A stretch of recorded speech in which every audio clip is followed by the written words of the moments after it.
O que é o superendividamento? O superendividamento nada mais é do que a impossibilidade de pagar as dívidas de consumo sem comprometer o mínimo existencial para sobreviver. 13 maneiras de evitar o superendividamento. Olá, você está no canal Fatos Jurídicos, Interações e Entretenimentos. Sou o Dr. Elias Pereira, advogado, e, através deste vídeo, busco alcançar aqueles que se interessarem pelo assunto e, dessa forma, se protegerem de práticas abusivas, a fim de evitar que passem a compor as estatísticas dos superendividados. Importante que assista este vídeo até o fim, bem como outros relacionados. Solta a vinheta.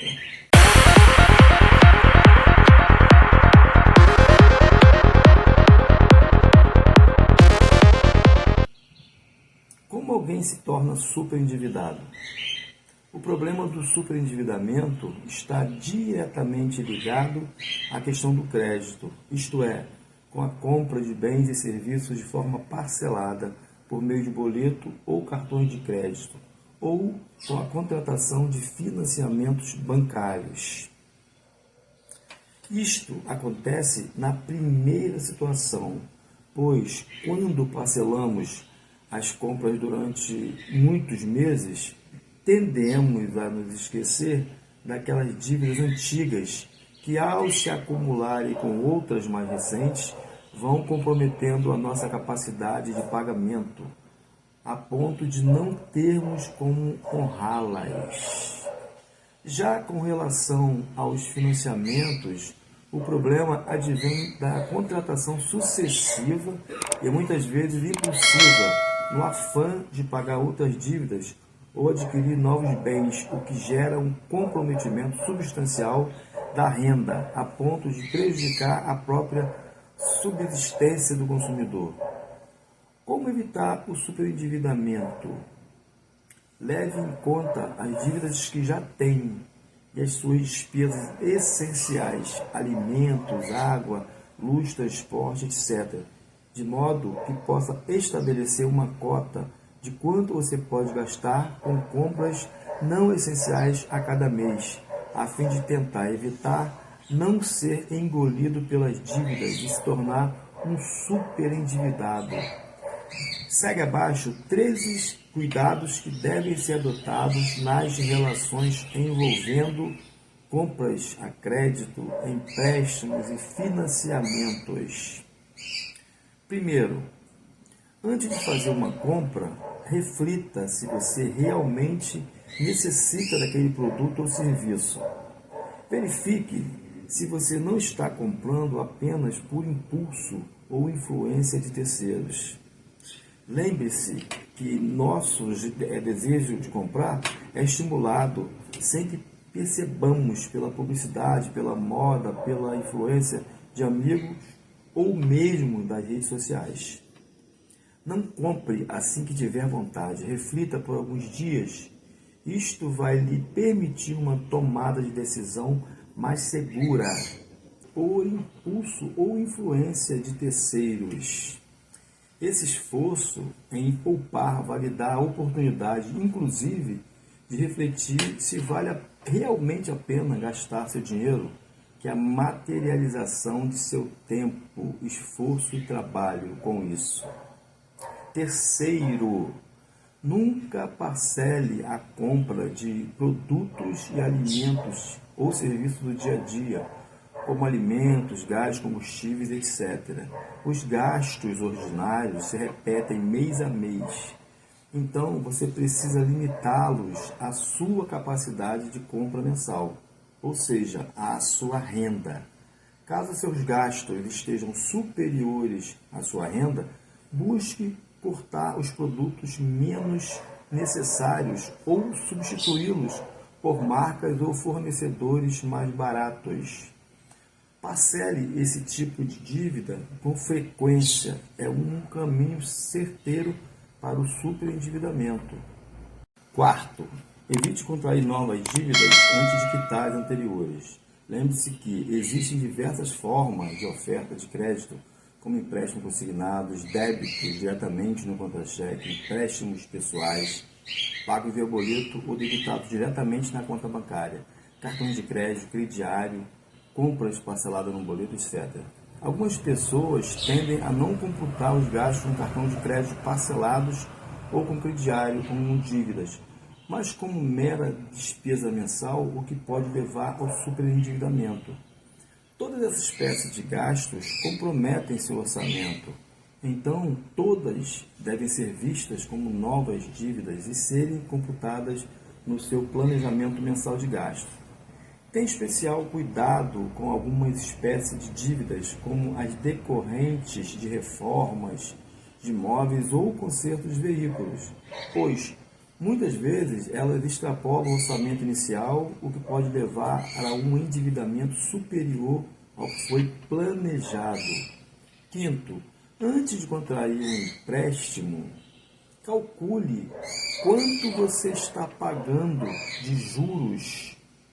Lembre-se que a taxa de juros de nosso país ainda é uma das maiores do mundo, então é fundamental calcular o quanto está pagando de juros e encargos contratuais, tarifas de cadastro, seguros, etc.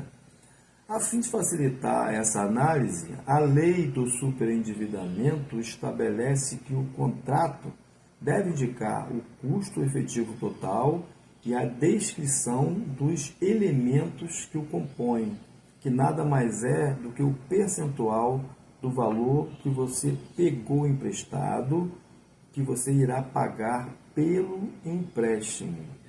Portanto, é importante que as propostas de financiamento sejam analisadas sempre pelo custo efetivo total, que é o CET, pois uma pode ter a taxa de juros mais baixa, mas os outros encargos contratuais mais caros, fazendo com que o seu CET seja maior do que a de outro contrato cuja taxa de juros é mais alta, mas os encargos mais baixos. Você pode ter noção de quanto está pagando comparando o valor que você pegou emprestado com o valor da soma de todas as parcelas do empréstimo. Exemplo, se você pegou emprestado R$ 10.000 e irá pagar 24 parcelas de R$ 800, você estará pagando 19.200, 24 vezes 800, certo? Ou seja, estará pagando R$ 9.200 de juros e encargos. O CET, que é o indicador financeiro utilizado para medir o custo total de um empréstimo ou financiamento, nesse caso, será de 6,04% ao mês. Ao fazer isso, você vai perceber que muitas vezes estará pagando 2 ou 3 vezes o valor que você pegou emprestado, principalmente se o valor da parcela for muito baixo e a quantidade de meses a pagar for muito alta. Sexto, nunca pegue empréstimo simplesmente porque alguém lhe ofereceu. Cuidado com isso. Não existe crédito fácil. Lembre-se que as taxas de juros em nosso país são muito elevadas e quanto mais fácil o crédito ou crediário, maior os juros que você irá pagar. Sétimo, cuidado com empresas que alegam emprestar para quem está com o nome sujo, ou seja, o nome negativado. Primeiro, porque este tipo de oferta de crédito foi proibida pela lei do superendividamento, justamente porque este tipo de propaganda busca se aproveitar do desespero do consumidor. Segundo, porque, como dito, estas empresas cobram juros muito maiores do que as demais. Lembre-se que os juros de 5% ao mês fazem com que a sua dívida dobre em pouco mais de 1 ano e meio. Então, os empréstimos só devem ser contratados em caso de real necessidade. Não esqueçam disso também, tá ok? Oitavo, tenham sempre uma reserva financeira.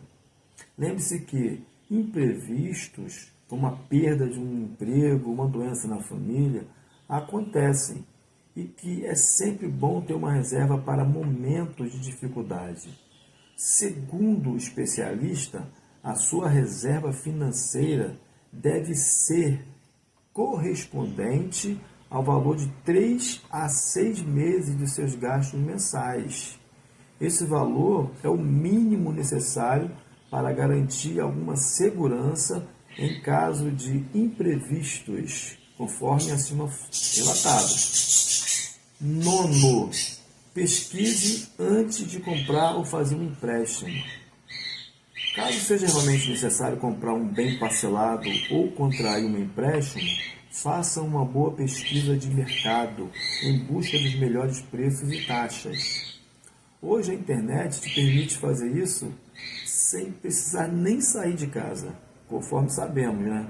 Cuidado para não atrasar os financiamentos, além dos juros comuns, remuneratórios ou os contratos prevêem multas e juros extras em caso de atrasos no pagamento, encargos moratórios, que podem fazer a dívida subir consideravelmente. Cuidado, pois a depender do tempo de atraso, esses encargos podem fazer com que a sua dívida cresça ao ponto de você não ter como pagá-la. Portanto, só faça esse tipo de contrato se tiver certeza que terá condições de pagá-la em dia. Para se proteger de imprevistos, como um acidente ou desemprego, você pode contratar um seguro. Mas cuidado, pois há seguros de diversos tipos. Então você precisa conferir se ele cobre a situação desejada, como desemprego, por exemplo, e até que limite o contrato será pago. Há muitos seguros que não pagam todo o contrato, mas apenas uma parte. Tudo isso precisa ser analisado para você saber se vale a pena a contratação, que não é obrigatória, salvo para financiamentos imobiliários. 10º, cuidado com os refinanciamentos. Muitos bancos colocam metas de vendas para seus funcionários, então eles passam a oferecer propostas de financiamento e refinanciamento, que nem sempre são vantajosas, em especial para os idosos. Os refinanciamentos só são vantajosos caso o que você for pagar ao final seja menor do que você iria pagar antes. Nem sempre a pena da taxa de juros permite ver isso, pois o aumento no número de meses a pagar podem ter impacto considerável no valor total da dívida. Assim, você só deve reduzir o valor da parcela se realmente ela não estiver cabendo no seu orçamento, mas não vá fazer outros empréstimos depois, antes de quitar o refinanciado. Para saber, no caso, se vale a pena refinanciar, basta somar as parcelas a vencer do financiamento e ver se o valor a pagar no refinanciamento é inferior ao valor que você pagaria no empréstimo anterior. Fique atento a este fato. Cuidado com a promessa de novos valores a receber. Essa é uma estratégia de venda que busca convencer o consumidor a aceitar um refinanciamento por vezes desvantajoso em razão de um impulso ou uma necessidade momentânea.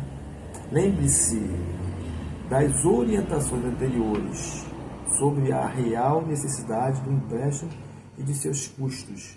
Nunca comprometa mais do que 30% de sua renda com empréstimos. Economistas e profissionais do mundo das finanças orientam que não se deve comprometer mais do que 30% da renda com financiamentos bancários e despesas de longo prazo. A legislação atual, contudo, permite a contratação de empréstimos consignados que possuem os menores juros e são descontados diretamente no contra-cheque a 40%, Esse limite valeu até 31 de dezembro de 2021, sendo que a partir de então o limite para este tipo de empréstimo voltou a ser de 35%. Ocorre que muitos bancos continuam a ofertar crédito em outras modalidades de empréstimo, além desses limites. A fim de facilitar essa análise, a lei do superendividamento, que o contrato deve indicar o custo efetivo total e a descrição dos elementos que o compõem, que nada mais é do que o percentual do valor que você pegou emprestado que irá pagar pelo empréstimo. Portanto, é importante que as propostas de financiamento sejam analisadas sempre pelo custo efetivo total. 7. Pois uma pode ter a taxa de juros mais baixa, mais os encargos contratuais mais caros, fazendo com que seu 7 seja maior do que a de outro contrato cuja taxa de juros é mais alta, mais os encargos mais baixos, conforme já dito. 11º, evite os juros do cheque especial e do cartão de crédito. Os juros do cheque especial e do cartão de crédito são os maiores do mercado, superando 10% ao mês e se aproximando, às vezes, de até 20% ao mês. Olha isso. Para que você tenha uma ideia, juros de 20% ao mês fazem com que a sua dívida triplique de valor em apenas 5 meses, ou seja, fica 3 vezes maior. Apesar disso, muitas pessoas usam o cheque especial como se fosse parte de sua renda mensal, muitas vezes sem nem perceber o que, após certo prazo de tempo, leva fatalmente ao superendividamento. Por isso, cancele ou mantenha o limite do seu cheque especial no valor mais baixo possível, para uso circunstancial, excepcional, a fim de evitar usar excesso desse limite de crédito. Do mesmo modo, muitas pessoas têm o hábito de pagar a fatura do cartão de crédito no valor mínimo, o que também leva à mesma situação de superendividamento. Lembre-se, ainda que caso você permita que a dívida do seu cartão de crédito permaneça por mais de 30 dias, ela será, por determinação do Banco Central, automaticamente paga por meio de um novo financiamento, gerado unilateralmente pelo banco. Muitas pessoas se assustam quando verificam em suas faturas esse financiamento de maneira parcelada, mas a norma do Banco Central busca evitar justamente que a pessoa permaneça submetida por muito tempo aos elevados juros do cartão de crédito. Esse financiamento, no caso, possui taxa de juros mais baixa que a do cartão, mas geralmente mais elevada do que a que você conseguiria no mercado. Portanto, o melhor é evitar que a dívida permaneça por mais de 30 dias. Se necessário, verifique se você não é possível contratar um empréstimo consignado ou outro financiamento com taxa de juros mais baixas para sanar tais dívidas. Mas não contraia outros financiamentos depois e nem se valha com frequência desse expediente, senão ele acabará o levando a uma situação de superendividamento também. 12º, não celebre contrato com empresas que prometem reduzir o valor das parcelas do financiamento. Frequentemente, vemos ofertas tentadoras de empresas que prometem baixar o valor das parcelas de financiamentos, em especial de veículos automotores ou imóveis.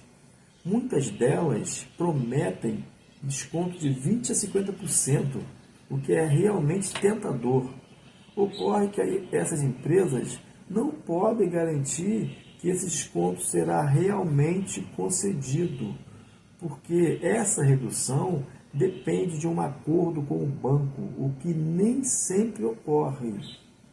Essas empresas ainda recomendam que o consumidor pare de pagar o financiamento e passe a pagar esses valores para elas, o que vai deixá-lo inadimplente com o banco, levando à negativação de seu nome, gerando aumento da dívida e possibilitando cobranças extrajudiciais e judiciais. Além disso, se o banco não aceitar a proposta de renegociação feita pela empresa, o que é muito comum, ele irá entrar com uma ação de busca e apreensão do veículo ou para a retomada do imóvel. Olha o problemão. Então pense bem antes de fazer. Com isso, o consumidor, além de não obter o pretendido desconto, acaba por perder o bem e os valores até então pagos, podendo continuar, inclusive, devendo ao banco, caso o valor do veículo não seja suficiente para pagar a dívida. 13º, cuidado com empresas que prometem auxiliá-lo a obter um financiamento. Tem se tornado cada vez mais comum empresas que anunciam veículos ou imóveis, mas que em verdade querem oferecer um serviço de assessoria de crédito para obtenção de um financiamento para a aquisição desses bens. Muitas vezes, essas empresas nem possuem esses produtos para vender, mas apenas o usam como iscas para atrair os consumidores. Ao chegar ao escritório, esses consumidores são convencidos a contratar o serviço com a garantia de que terão um aumento do seu score, do cadastro positivo, e conseguirão o financiamento para a aquisição do bem que tanto desejam. E para isso, são convencidos a pagar uma entrada que geralmente varia entre R$ 1.000 e R$ 3.000. Ocorre que, pelo contrato, esse valor é apenas para a contratação do serviço de assessoria de crédito e não uma entrada do financiamento, como alegado. Assim, se a empresa não conseguir o financiamento, o que é muito comum, elas se recusam a devolver o valor pago, sob a alegação de que o serviço de assessoria foi prestado. Caso tenha vivenciado o passado por este tipo de situação, busque assistência jurídica através dos órgãos de proteção ao consumidor, dos órgãos públicos em geral, ou um especialista. O que você achou deste assunto? Qual a sua opinião? Deixe nos comentários, ok?